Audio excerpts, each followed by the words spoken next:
పిట్ట కన్నుపై నేరుగా గురిపెట్టాలి.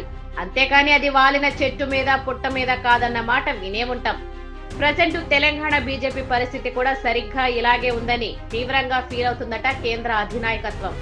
ఎక్కడ ఉన్న తాము గుర్తించిన మేరకు కూడా స్థానిక నాయకత్వం లోకల్ ప్రాబ్లమ్స్ మీద ఫోకస్ పెట్టడం లేదన్న టాక్ వినిపిస్తోంది. ఇక్కడి నుంచి మేము ఇది చేస్తాం అది చేస్తామంటూ నివేదికలు వెళ్లాల్సింది పోయి అక్కడి నుంచి మీరది చేయడం లేదు ఇది చేయడం లేదన్న మొట్టికాయలు పడుతున్నాయట.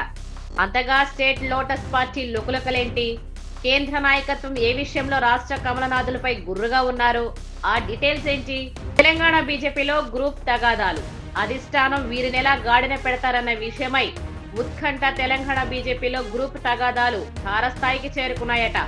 పార్టీలో గ్రూప్ పాలిటిక్స్ పై అధిష్టానం కన్నెర చేస్తుందట. రాష్ట్ర పార్టీలో జరుగుతున్న పరిణామ క్రమాలపై ఢిల్లీకి గట్టి రిపోర్ట్లే వెళ్లాయట. దీంతో అమిత్ షా, నడ్డా రాష్ట్ర నేతలకు దిమ్మ తిరిగే క్లాసులైతే పీకారట. రాజాసింగ్ రూపంలో మరో హెడ్డేక్. అప్పటికే పార్టీలో ఉన్న ఎంపీలు, ఎమ్మెల్యేలు ఒకరంటే ఒకరికి పడని పరిస్థితి. మీలో మీకే గ్రూప్ తగాదాలున్నాయని ఇటు కాంగ్రెస్ అటు బీఆర్ఎస్ పార్టీలు పెద్ద ఎత్తున ఆరోపిస్తున్నాయి కూడా. ఉన్న తలనొప్పులు చాలవన్నట్టు రాజాసింగ్ రూపంలో ఉన్న హెడ్డేక్ ఎన్ని శారీడాని మాత్రలు వేసుకున్నా తగ్గని దుస్థితి.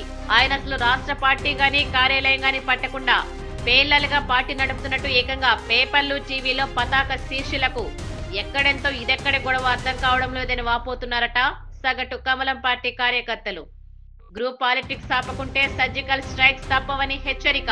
అయితే రాజ్ సింగ్ దాదాపు సొంత కుంపటి పెట్టినంతగా రెచ్చిపోతున్నారో కాంగ్రెస్, బీఆర్ఎస్ లకు చేజేతులారా ఆయుధాలు సప్లై చేసినట్టు అవుతుందట.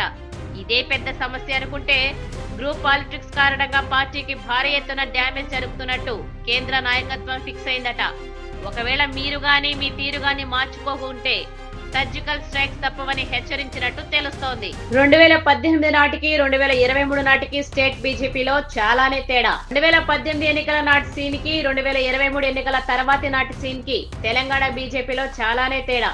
అప్పట్లో ఒకడంటే ఒకటిగా రాజ్ సింగ్ రూపంలో ఉన్న అసెంబ్లీ సీట్ సినేరియా తాజాగా 8 మందికి ఎగబాకింది.